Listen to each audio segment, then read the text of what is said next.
Greetings and welcome back to another episode of the Aaron Jacobs podcast. I'm a former public school band director from the state of Ohio, now turned health coach and teacher wellness advocate. And today, I want to highlight why teachers are more productive than you are. That's right. I want to use an inflammatory title to drive traffic to things that I say because that's how the internet and social media works. But in all seriousness, there's this perception out there amongst people that teachers are lazy because they have like bigger chunks of vacation, or teachers just are lazy people in general. And if you've done the job, yes, there are teachers out there and there are people in every profession that you can categorize as lazy, the quiet quitters, people that put in less than or barely the bare minimum effort to quote unquote do the job. There's people like that in every profession. But the average teacher in America is incredibly productive because they have to be, because that's how their workday is structured. And after some research, I've been able to put some numbers to this because part of my mission is to be a complete wellness advocate for teachers. And part of that mission involves bringing light to just how challenging the profession is and how different a life you live if you are teaching in a public school, in a traditional public school setting in America, versus that of the average private sector employee. So found some very interesting data to back up that, yes, turns out teachers, by and large, are more productive than the average worker throughout a day, week, and year because they are forced to be. They have to be. There's some really good sources linked in the show notes that support this, but there's varying measurements on private sector worker productivity. Some of the numbers that I came across, one from the UK, a study done by a firm called Voucher Cloud, suggests that the average worker is actually productive in their workday for just under 3 hours, 2 hours and 53 minutes in an 8-hour workday. Of course, the most common distractions include probably listening to some guys on the internet like a podcast. Oh, wait, self-awareness. Checking social media. Oh, wait, I want people to check my social media, self-awareness. And discussing non-related work topics with coworkers. Zippia research found that the average worker spends 4 hours and 12 minutes actively working during an 8-hour shift, noting that productivity tends to cap at around 6 hours, even for the top employees at particular organizations. And lastly, from Apollo Technical Insights, research suggests that office workers are productive for approximately 2 hours and 23 minutes each day, leaving over 5 hours spent on non-work related activities. And no, this isn't really a discussion or a debate around the idea of remote work necessarily. I have mixed feelings on the topic of remote work, as right now my job, at least running my business, is quote unquote remote. I still do value and love coaching fitness in person, which is why I still do it on a regular basis, because I cannot imagine personally, it's just me personally, I can't imagine working a fully remote job. I like human interaction way too much. And to be fair, this has come up in some teacher Facebook groups. A lot of people in the teaching field are seeking remote work, or they think they want remote work. And so this is a little bit of an offshoot on today's podcast, but I want to address this topic for a lot of teachers out there. A lot of you don't actually want remote work. You're actually seeking other things. But because of the way the job is, and tangentially related to today's topic about how many hours a teacher is forced to be productive in a day, and then also the amount of extra hours in a school day and on weekends that you're having to put in, it feels like to you in the moment, if you're in teaching and you want to get out, that you're understandably seeking a quieter work environment. That's really what you're after. But now, having moved into working pretty much exclusively with adults, I can tell you that I would not ever want to work a fully remote job. And that's coming off of teaching where initially, oh yeah, I had those same desires. When I was first getting ready to leave the profession, I was like, oh my gosh, I'm so overwhelmed. I need a remote job. I need to be in my own space, yada, yada.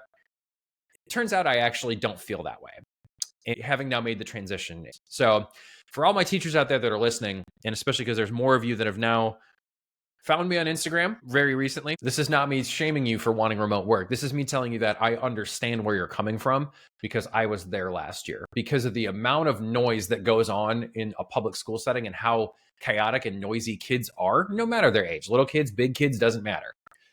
The desire for that quiet remote work situation I understand where you're coming from, but I'm telling you, you don't necessarily want that. And everyone's circumstances are different, but just from the perspective of someone who's already made the jump, just letting you know that you may think you want that, but it may not be exactly what you're seeking. And what you're actually seeking is fulfillment and the feedback of feeling like you're contributing in a meaningful way. And with the chaos of the workday and how little time there is for just basic healthy human interaction in a typical school day, which we're going to get to here next with how many hours teachers work, it's understandable that that's what you're seeking, or you're coming from that place of hurt. And that seems like the best solution when you haven't made the jump yet. So just know I know where you're coming from, but ultimately that may not be the fix for you. And you may actually miss that human interaction. But if you're wanting to get out of teaching, or you've already left teaching and you're working remote and you miss human interaction, don't get back into teaching for that reason. Work with adults would be my recommendation. Now, speaking of teachers, and this feeds into why I think teachers make those comments on a lot of the Facebook groups that I'm on and seeking that remote work, because they want to be in a much more productive, healthy, and respectful and less chaotic work environment. Teachers on average work 7+ hours a day of direct productivity. If I take you through my day, so my last couple years of teaching as a band director, I did some middle school and some high school. So I would start my day at our middle school. I would report to our commons in the middle school for just commons monitoring duty before school started. My report time was 7:25 a.m., which, shout out Kelly, my former principal. She knows that was usually more like 7:30 a.m. It is what it is. That was that was an early warning sign that I was on my way out the door. But I was there and I was doing a little bit of work on my phone, some emails and some other things from there. And then I'd have a few minutes to kind of get set for the first class. Sometimes I'd get there before then if I had to copy new music or get something new ready. But then I would have 3 classes that were team taught middle school band classes from 8 o'clock until about 11 o'clock. Then I had a little bit of travel time. And then I had a lunch duty for about 30 minutes at our high school. And so then I would have like 25 minutes or so to wrap up things at the middle school, drive over to our high school, kind of get things settled in my room and at my desk for my afternoon classes at the high school. And then I would be on duty in the commons watching students at lunch. I would still be able to like answer emails from my phone. And I was able to do a little bit of work and be productive from the commons while doing lunch duty here and there. And then I would get about an hour after that to eat lunch and to prepare for afternoon classes, do planning, work on some long-term projects, maybe sneak in a little bit of grading if I had to. And then I had about 2 hours of high school band classes, which were about 2 classes back to back.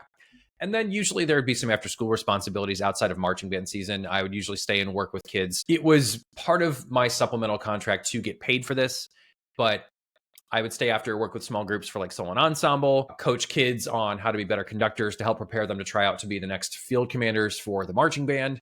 So I would usually end up staying at work on a typical day, 7:20 to 7:25-ish until about 3:45 in the afternoon. So we're talking a little over 8 hours and 20 minutes. I was being productive pretty much the entire day. Very little to no downtime in that almost 8.5-hour day. And so while I think me having 5 preps and then a lunch duty where I could actually be kind of productive, it's less classes to be in front of in a school day than I think a lot of teachers get. And that was nice because I felt like I had a little bit more time to prepare for the classes on a daily basis, but I had to use pretty much all of that prep time. And I worked through my lunch every single day. Very rarely would I just sit down and just eat lunch. The health coach speaking in me, this is something that I observed in myself until I really knew how to track and measure food properly and understood my energy needs as someone who wanted to get healthy. I would definitely mindlessly eat pretty quickly. And especially you couple that on top of not being very mindful of the how much food you're bringing. There would definitely be weeks where I'm sure I stuffed in a lot of calories and would be sluggish in the afternoon. There are definitely also times, and I'm running into this as I'm working with my current set of clients, that man, lunch is the most important meal of the day. People say breakfast is, but a lot of teachers, your workday starts a little earlier than the average person, and it does end a little earlier. And so having a big breakfast as a teacher can be a real challenge because you're just not hungry that early in the morning. So a lot of my clients are utilizing a bit of a tactic of taking a smaller breakfast, still high protein for the amount of calories that they're having, but they're starting out their day with a, higher protein breakfast for the calories, getting a piece of fruit in for some really good healthy carbs, fiber, micronutrients. But I'm seeing what my clients are sending me for breakfast, and we're talking like something that's just very quick and easy to do that takes almost no prep time that they're doing, and it works really well for them. But they're also running into issues where if they don't really think about preparing a really full, nutritious, filling lunch that's going to support their new fitness goals, and a lot of them are finding that they're really hungry or they're just fatigued at the end of the day. So between the constantly being on when you're in front of kids, especially as a music teacher, like there's very few classes where as a music teacher, you're just going to sit down after giving a test and just work at your desk while kids work on something independently. That just doesn't happen as a music teacher very often. If you teach a performing ensemble, it's very rare. And even if you teach a core class where, math, science, English, history, any of those classes where you can in fact sit down and give an assignment for kids to work on during your class, you're still somewhat on. You can go to your desk and work on some things, yes, but you're still on because you have to watch for student discipline issues and you have to monitor kids to make sure everybody is safe at all times. So you are on. So when we say teachers are more productive than you, they are forced to, because that's how the contract is structured. That's how many classes they're given. And the amount of time that they have to prepare for those classes, very often, they're not as blessed as I was in my last couple of years of teaching to have a little bit more prep time. Even then, I was still putting in, on average, a longer work day than the average person was. So this is what I mean when I say teachers are more productive than you.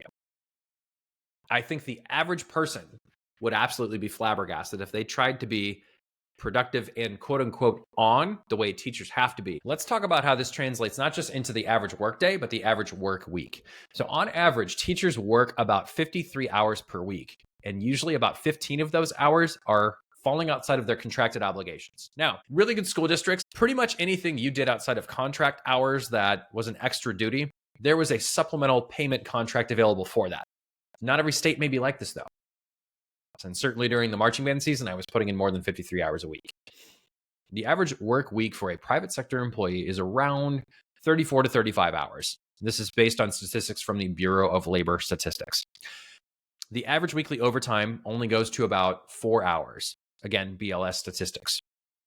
That would equate to about 213 hours of overtime annually. Now, I will admit this is opinion-based and anecdotal, but to me, I think this rings true. Supplemental contracts per hour as a teacher are not going to be nearly as lucrative as your base contract per hour in most cases. I have never bothered to calculate the amount I got paid per hour for marching band, even though, yes, that supplemental contract was a big contract in terms of the raw number.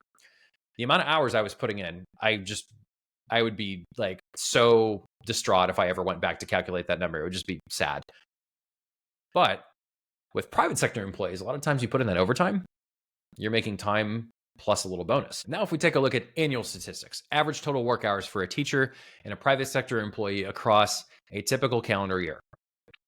For a teacher, when you add in extra non-contractual hours, that's going to equal 2,145 hours. And if we move over to private sector employees, here's where the real difference starts to add up. Private sector employees, 1,783.6 hours based on the 34.3 hours per week for 52 weeks. Overtime hours added in, 213.2 hours with the average of 4.1 overtime hours per week for 52 weeks. So private sector employees work fewer hours and they spread that out over more weeks. Not to mention their work days, they don't have to be as quote unquote on as teachers do. So the key takeaways here is teachers are not only are they putting in more hours in a given calendar year based on these numbers and calculations, based on our Bureau of Labor Statistics and other research studies that have been done, teachers are putting in more hours annually, and they're doing it in a shorter period of time because they have the long winter break and the summer. This is just to give you perspective. This is not to say that not every job doesn't have value. And that's because we are using averages here.